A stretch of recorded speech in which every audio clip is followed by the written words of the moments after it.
Quand on parle de cogénération, on entend d'abord le préfixe co, comme colocataire, copilote, cohabiter. Cette première syllabe signifie ensemble.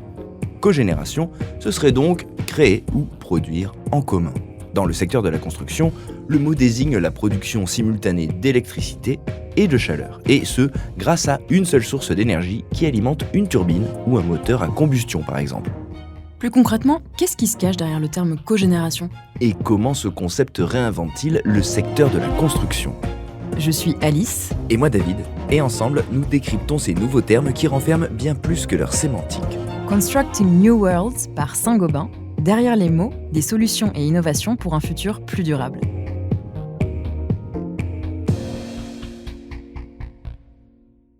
Comme je le disais, la cogénération, c'est donc la production à la fois d'électricité et de chaleur, à l'aide d'une unique installation et avec la même source énergétique. Alors d'une part, la chaleur émise par des sites industriels peut être utilisée pour faire tourner des turbines qui vont générer de l'électricité, et d'autre part, la production d'électricité par une turbine ou un moteur thermique dégage beaucoup de chaleur qui est souvent gâchée. Mais dans une installation de cogénération, en fait, cette chaleur est préservée et surtout, elle est valorisée en eau chaude qui ensuite, elle peut être utilisée par exemple pour chauffer des bâtiments via des réseaux chauds. En soi, les bâtiments n'utilisent pas cette technologie, sauf d'importantes installations comme de grands centres commerciaux. L'idée, c'est d'utiliser la cogénération à plus grande échelle. On en trouve donc majoritairement dans des installations industrielles ou au bénéfice de quartiers entiers. Ouais, par exemple la centrale de Tilbury en Angleterre. C'était une ancienne centrale à charbon, mais qui a été convertie après sa fermeture en 2011 en centrale de cogénération alimentée par de la biomasse. Depuis, elle produit à la fois de la chaleur et de l'électricité grâce à du bois ou d'autres résidus organiques. Finalement, c'est un peu le futur du chauffage dans les bâtiments. C'est un peu ça. En fait, les réseaux chauds des bâtiments connaissent régulièrement des évolutions et ils s'adaptent aux nouvelles sources d'énergie. Si on fait un petit retour en arrière, la toute première génération de réseaux de chaleur au sein des bâtiments date d'il y a plus de 100 ans. Et à l'époque, ça faisait circuler de la vapeur à très haute température dans les tuyaux. Plus tard, c'est plutôt de l'eau liquide, toujours à très haute température, plus de 100 degrés, qui était utilisée.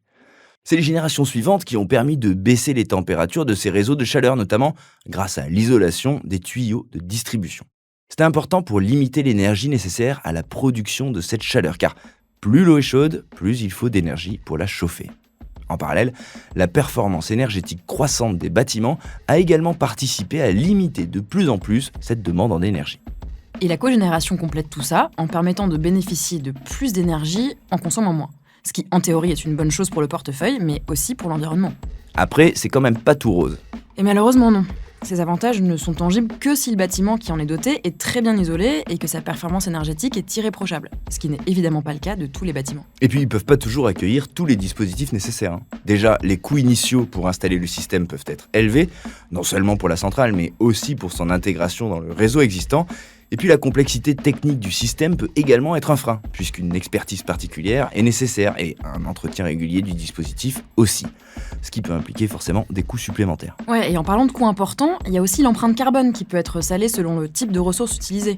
À Tilbury ou Masnoddy au Danemark, les centrales de cogénération peuvent être alimentées par de la biomasse, certes, mais dans le cas où le combustible utilisé est issu de ressources fossiles, des polluants sont émis, ce qui dégrade la qualité de l'air avec des oxydes d'azote ou des particules fines. Il faut donc être particulièrement vigilant si on veut que la cogénération reste bénéfique sur le plan écologique.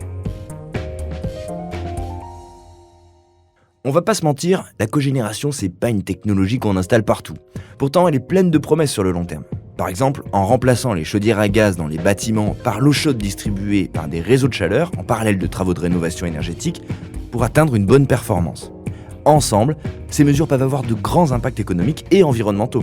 Mais pour bénéficier de ces avantages, tout le système doit être bien pensé et dimensionné au risque de transformer les bénéfices attendus en fardeau. Si on conçoit dans les prochaines années des centrales plus adaptées au parc résidentiel, alors on pourra bénéficier de cette solution d'avenir.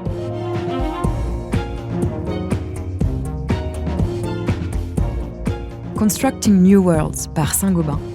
Derrière les mots, des solutions et innovations pour un futur plus durable.